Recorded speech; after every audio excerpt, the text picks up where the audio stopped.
Good morning. I'm here with my cousin Shushu. Hi, Shushu. Hi. Right now we're at the top of the mountain, and that mountain right there is actually called the Lion's Head. And in a few minutes, we're gonna take a little shuttle, right? Is that called a Yeah, I shuttle? think it's like a cable car. Yeah, cable Yeah. car, and we're gonna go to the top of the mountain and look at this pretty view. So Yeah, I'm a little scared, but it's gonna be great. yeah, Yeah. look at the And city. from So here we cool. can see what she said, the Table Bay. Yeah. Then the city Yeah. of Cape Town. It's not really a town; it's more of a city. Yeah. Whatever. Yeah. Good morning. It's kind of early, but right there, that mountain right there, that's where, right now, actually, sorry, we're at the view of Cape Town. Why are you so close? And right there is the Mountain of the Lion, also called the Lion Head, and the city of Cape Town. And in a few minutes, we're going to take a shuttle up to the mountain. So, yeah. Eu tô aqui com right here with Jean. He's from Congo, right? And he's a tour here in South Africa. Tell us a little. Can you give us a little history about the place where we at, the name, and what you know about it? About Cape Town, especially because we are here in Cape Town. Cape Town, that is the oldest city in South Africa. When European people came, that is the first city when they land. And the first European people that they came here was the Portuguese people. They didn't come here because they wanted to come here. Just they were looking the way to reach India. And when they come here, that it wasn't easy for them, especially Bartholomew Diaz. So was in the place today we call it Cape of Good Hope, but he was calling that Cape of Storms because he couldn't pass easily. So there was a lot of wind and storms, and then after that he passed, but he stopped in the city that they call Mossel Bay. That was a 1487. And in 1488, he went back to Portugal, and after 9 years, they sent another navigator. That was Vasco da Gama. Da Gama came here in 1497, and he's the one who reached India. And then after that, the Portuguese people they didn't give any interest, and they went. So after 1 century and a half, I think, that was the East Indian Company. They came here with Jan van Riebeck in 1652. From there, they start to take this place like the stop. When they go into India, they can stop here. They can take the food, everything was like a refreshment stop. And then they decide to make it like a Dutch colony. It started to be Dutch colonies. It is 1652 to 1795. That is the British people they came and they took over, and from there till today. So that's Dutch people. They stay here together with British people, with the French Huguenot that they came here in 1685. They are the one they start with the wine. If South Africa today got the wine, it's because of them. Okay. Yeah, you will see in the place like a Stellenbosch and the Franschhoek where you will find the wine. South Africa. South Africa wine is there. And then yeah, so South Africa is a nice place that got a lot of history, especially from Portuguese people, Dutch people, French people, and British people. So there is a diversity of culture here. Even though the Portuguese got here first, there is not a whole lot of Portuguese influence today. There is a big Dutch and British, but not a whole lot of French. Would you say so? No, that is a descendant of Portuguese people. They are here because the India East Company, when they came here, they brought a lot of slaves from the country that was in the coast of the Atlantic Sea, especially from Angola, and that way here there's another community that they call it Kalat. There you will see the people that they mix up with the people that are coming from India, Malaysia, and Indonesia. So here you will find a lot of people that they got the Portuguese names, Oh, is but that right? yeah, Okay. but they can't speak Portuguese That's right. because they are they are descendant of the Portuguese people, and the other one they are descendant of the French people we found here. But that time the French people they couldn't speak French easily because Dutch people they wanted anyone to speak French, so that even the French people they were speaking Afrikaans. That's why I say Afrikaans was a mix of language. In Afrikaans we find some words, some French words, and English words, and even German words, because German they were that side of Namibia, Okay. so they Okay, got a got it. lot of influence also this Uh, side. all Okay, right. Awesome. thanks. Thank you. I think it's time to go. Thank you. Thank you, Jean Jose.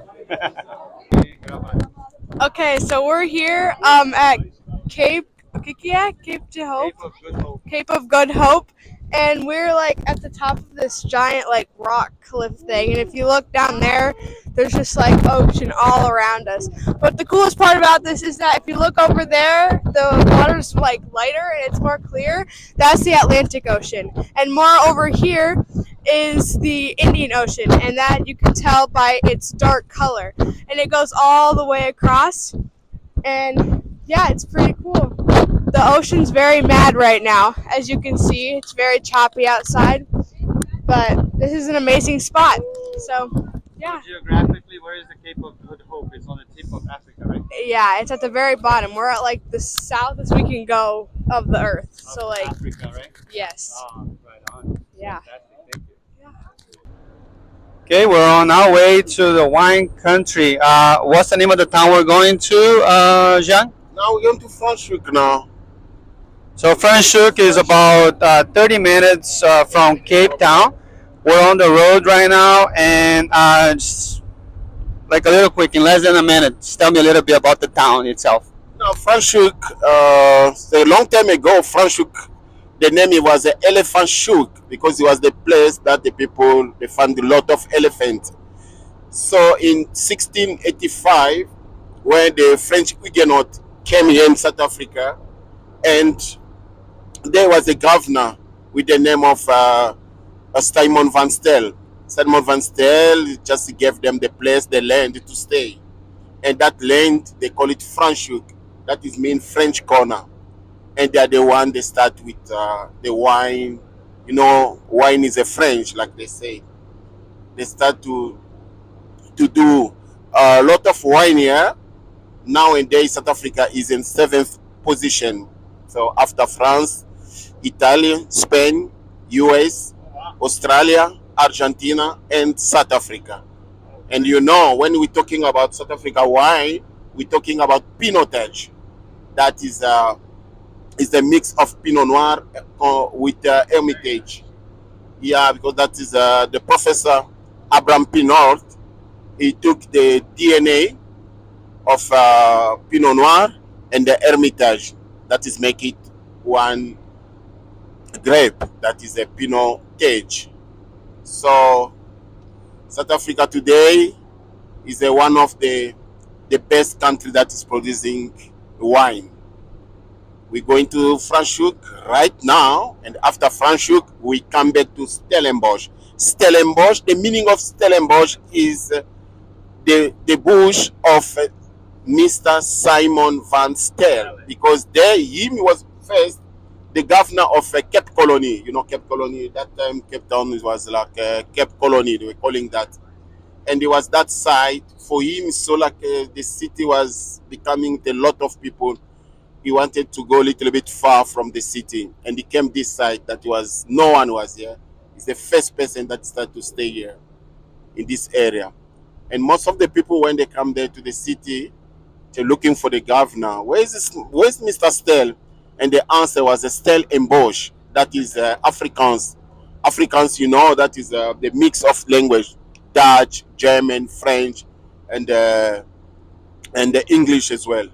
So when the cities start to become big and they're looking the name to name for the city, and they said now that one is the bush of Stel, and the name becomes Stel and Bosch. That is mean Stel is in the bush.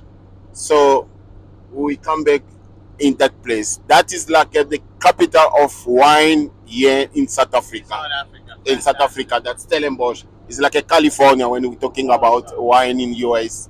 And Mendoza in Argentina, Toscana in Italy, and the Bordeaux, Bourgogne in France. Awesome, awesome. So let's go check it out. So for our first red wine, the one on the left will be our big one. Will be our fruity red, which is a blend of 80% Merlot and 20% Cabernet Sauvignon. Spends about 12 months in French oak barrels, lavalins of cherries, mulberries, a bit of plums, and this one you can enjoy on its own. It's quite short, but also quite balanced also. Then the next one will be our Pinotage, proudly South African grape, was established back in 1925 at the University of Stellenbosch. So this year we celebrate the 100 years of the existence of Pinotage. So they take the grape of Pinot Noir in Hermitage to create Pinotage. In France, ook weer is about 12 months, lavalins of plums, tobacco, but have oakiness to it. Peers here as what dry or barbecue. So enjoy. All right, cheers. Muito bom. Cheers. Cheers. Cheers to tea. All right, third one. Yeah. Okay, guys. So your third one is called our the Blau Clip. It's a Bordeaux blend of 5 grapes. 2020 vintage, one of our award-winning wines with double gold. Before our farm's name was Blau Klippen, it was Blau Klip. Blau Klips means blue stone, so it's translated in Dutch. The reason for that in the 1600s, when a Dutch guy took over our farm, he discovered on the farm is granite stone. And the one in the river, if the water floats over the stone and the sun reflects on it, it shines blue. That's where our name is coming from. Bordeaux blend of 5 grapes. The base is the Cab Sauv 30%, Cabernet Franc 26%, Malbec 26%, Petit Verdot 13%, and a 5% Merlot. 18 months mature in different barrels just before they bottle it, then they blend the wine together. So you will pick up your mulberries, your blueberries, your dark berries, a lovely plum taste, and an aftertaste of dark chocolate. Fantastic. And we're tasting that with. Oxtail ravioli. Oh, right over here. Fantastic. We can't wait.